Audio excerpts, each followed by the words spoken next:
By the end of this video, you're going to understand exactly what Bitcoin needs to do to go into the next phase of an uptrend. You're also going to understand how Kamala Harris's most recent policy proposal on unrealized capital gains taxes would wipe out the middle class and destroy business in the United States. And I'm going to share with you a sobering fact about the national expenditure and why we need Bitcoin, and we need one very specific principle of financial sovereignty to right our nation, or we are heading for absolute financial oblivion here in the United States. Let's start with the short term on Bitcoin. Bitcoin has been trading sideways ever since a major drop down towards about $49,000 back on the 4th of August.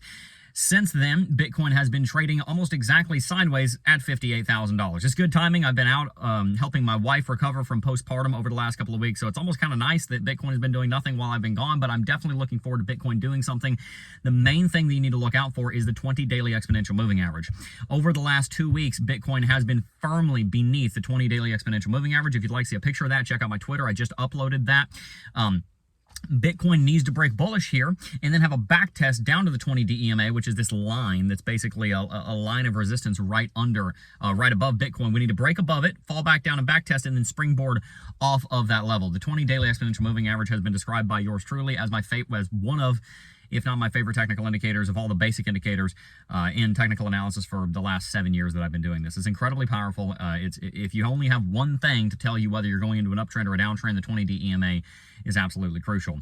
The good news is I think that there's a strong likelihood that that's going to happen because we've been testing the 20 DEMA as resistance for the last 2 weeks, and so a break bullish is certainly possible. Now, let's talk a little bit about Kamala Harris. You guys know I have been very, very vocal in my disagreement for many of her policies. We've talked about how price capping would absolutely destroy the agricultural and the grocery industry. We've talked about how the $25,000 credit towards first-time home buyers would absolutely explode the national debt. And now we've got another policy that, believe it or not, might be more dumb than the first ones. And hear me out. I'm going to give you every logical reason why this is. This is nothing against her. This is nothing against who she is, what she looks like. It's nothing.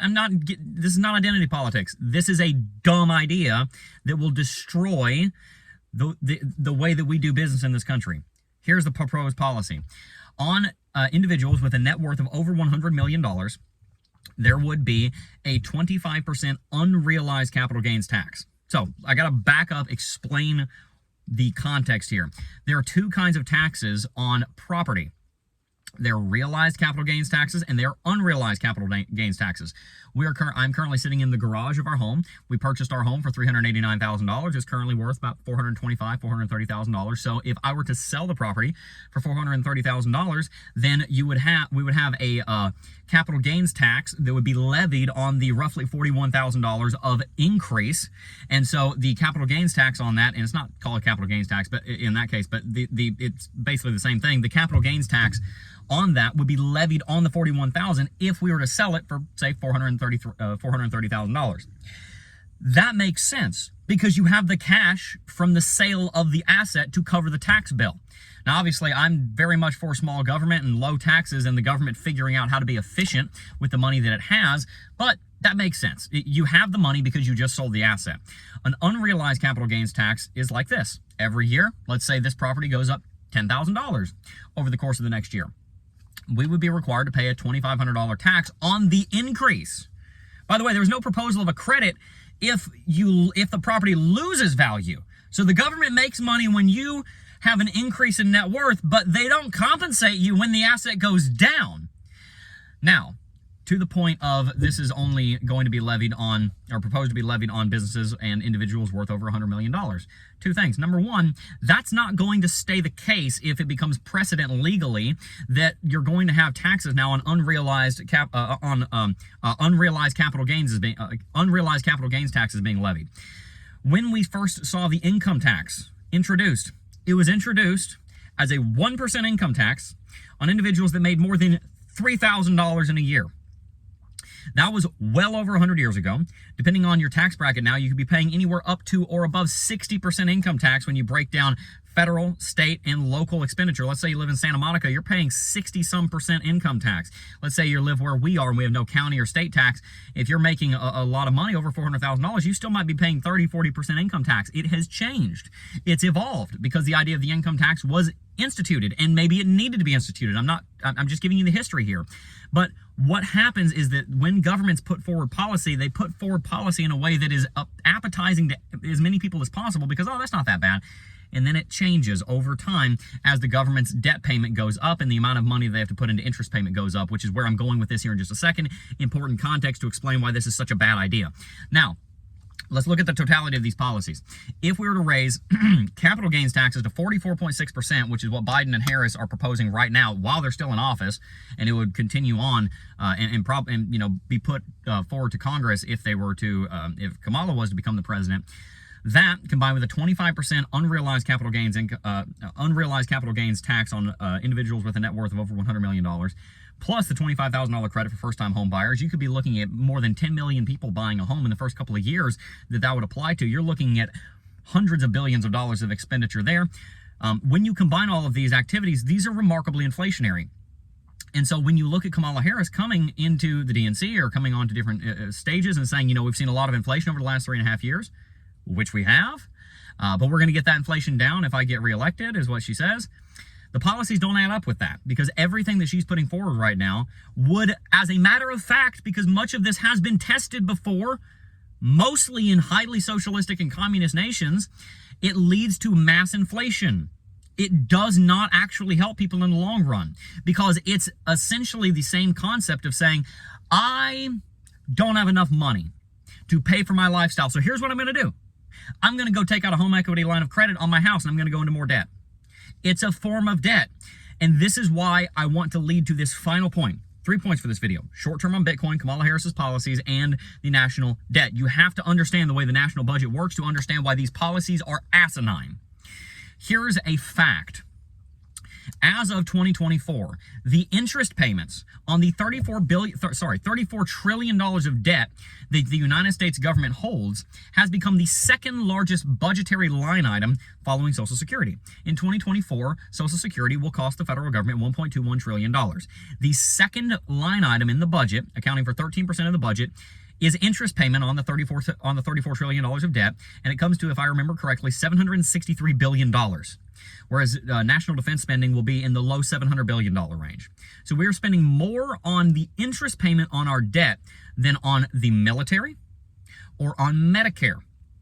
Both of those line items are below the interest payment. Now, let's now go ahead and tie all of this into a bow so that you understand why the Kamala Harris policies are terrible.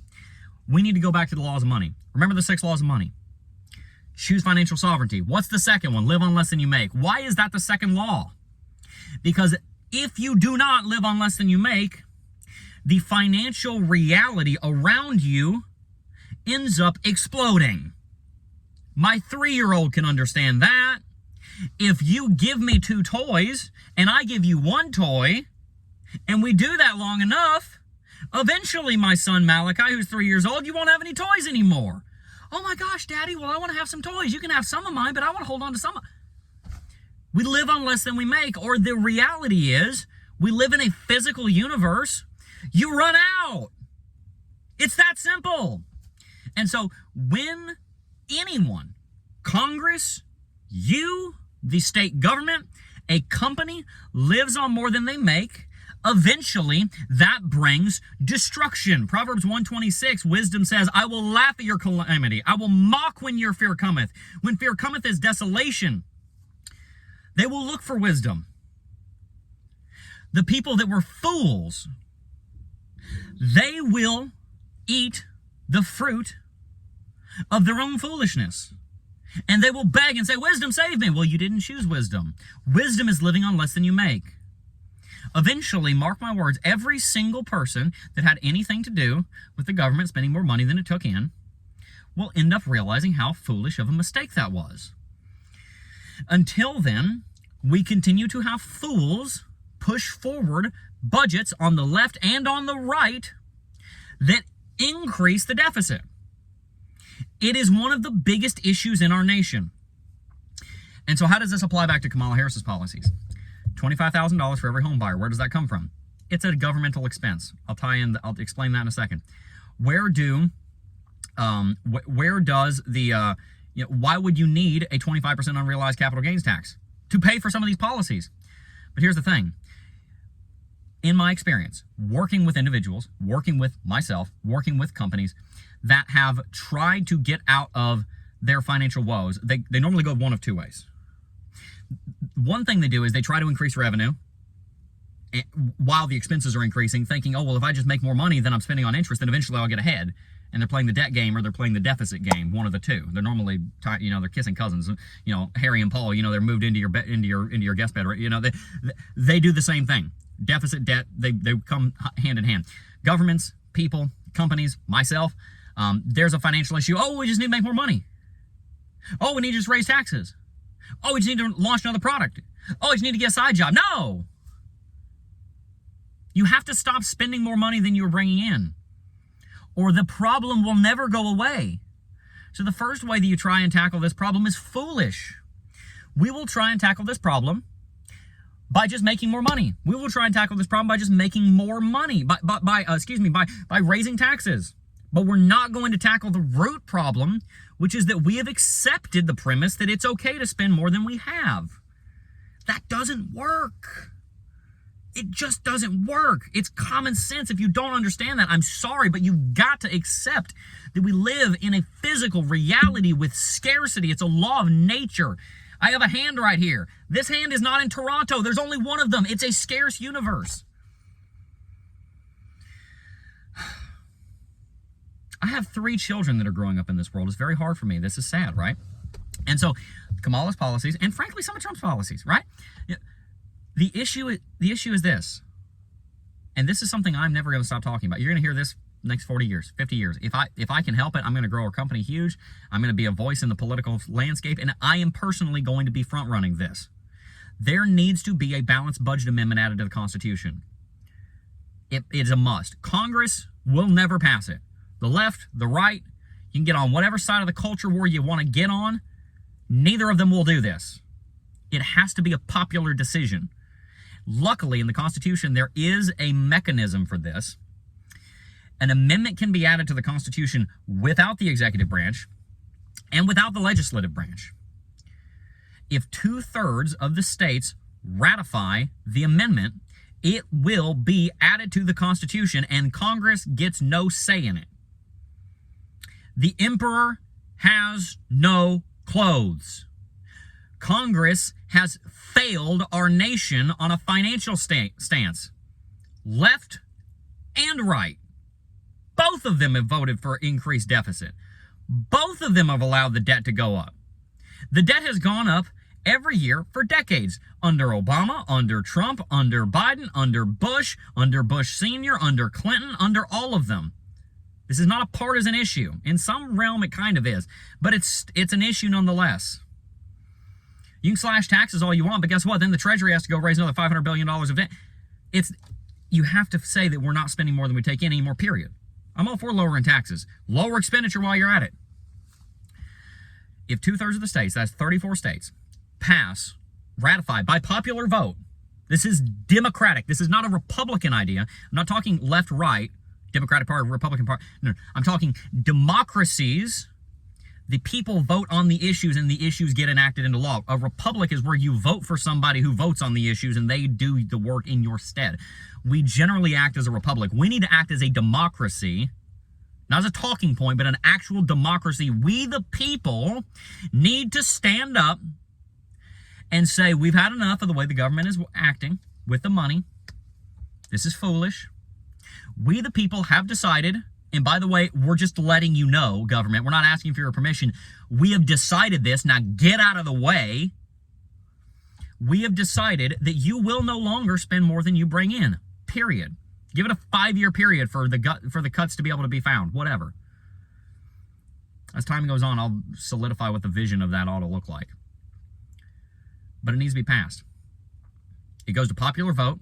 In 34 states, if 34 states pass it by popular vote in those 34 states, 2/3 of the states, it'll be added to the Constitution as the most recent amendment. And then, hopefully we can start realizing how serious it is.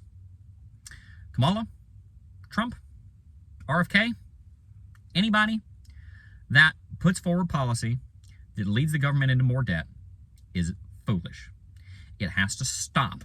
It is not the only issue that matters, but is an issue that is very clearly one that nobody understands the gravity of.